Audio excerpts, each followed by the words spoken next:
1984 में तब तक एक भी राजभर का बेटा चुनाव लड़ने को नहीं पाया था, एक भी पाल का बेटा चुनाव लड़ने को नहीं पाया था। मौर्य का बेटा, नाई का बेटा, विश्वकर्मा का बेटा, लोहार का बेटा, सब समाज के लोग, गडेरिया पाल का बेटा, निषाद का बेटा।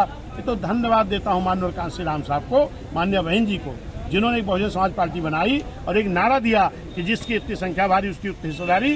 जिसको कभी हिस्सेदारी नहीं मिली थी उसको भी बहुजन समाज पार्टी के नेता माननीय साहब बहन जी ने भागीदारी दिया, और जिसको मिलती थी उनको भी उनकी संख्या के आधार भागीदारी देने का काम किया। तो पीडीए का काम, सर्व समाज का काम जो करने वाली नेता है माननीय बहन जी है, जो पार्टी बहुजन समाज पार्टी। नीतियों रीतियों के बाद भी पार्टी को कुछ सीटें नहीं मिल पा रही। देखिए, ये भारतीय जनता पार्टी का जो एनडीए गठबंधन है, समाजवादी कांग्रेस का जो इंडिया गठबंधन है, इन दोनों लोगों की मिली भगत के नाते हमारे बहुजन समाज के लोगों को धोखा दिया गया।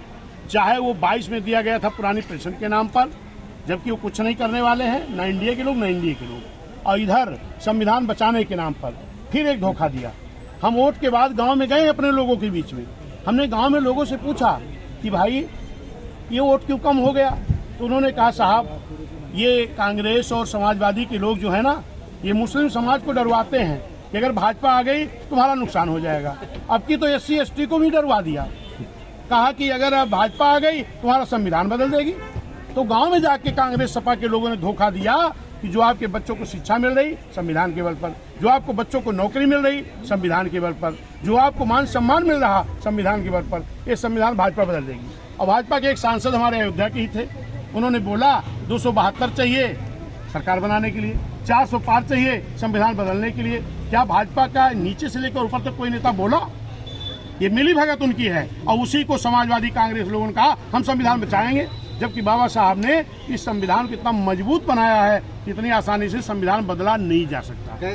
संविधान की आर्टिकल को बदल करके नुकसान किया जा सकता है, जो नुकसान आज भाजपा कर रही है। तमाम सरकारी विभाग में जहां हमारे SC ST OBC का आरक्षण है, प्राइवेट करके नुकसान कर रहा है संविधान का। कांग्रेस पार्टी ने भी तमाम ऐसी जो आर्टिकल, हमारा काका कालेर का आयोग था नहीं लागू होने दिया कांग्रेस ने, पिछड़ों का मंडल कमीशन लागू नहीं होने दिया कांग्रेस ने, हम लोग हक अधिकार नहीं लेने दिया कांग्रेस ने, समाजवादी ने तमाम आर्टिकल को बदल करके हमारा नुकसान करने का काम किया। ये हमारी जनता जानती है।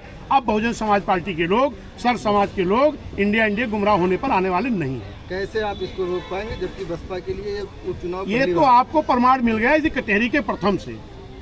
इस लोकसभा चुनाव के बाद कोई और चुनाव नहीं हुआ है, खाली जिला पंचायत का हुआ है, और जिला पंचायत में माननीय हमारे पूर्व मंत्री जी हैं, यहाँ कारागार मंत्री जी हैं, इधर प्रत्याशी जी भी हैं, पूर्व प्रदेश अध्यक्ष जी हमारे हैं भीम राजभर जी, इधर सालिम अंसारी साहब हैं, हरिश्चंद्र गौतम जी हैं।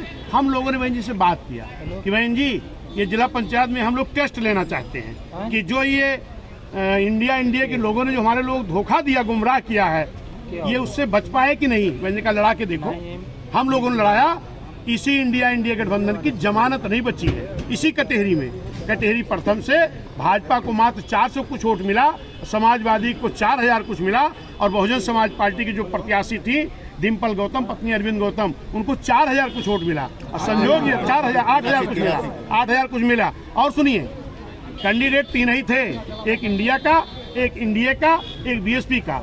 BSP का कैंडिडेट 8,000 वोट कुछ पाया, यानी 4,000 कुछ से लीड हुई। तो इससे आपको नहीं मालूम हो रहा कि हमारे लोग सचेत हो गए, अब धोखे में नहीं फंसने वाले।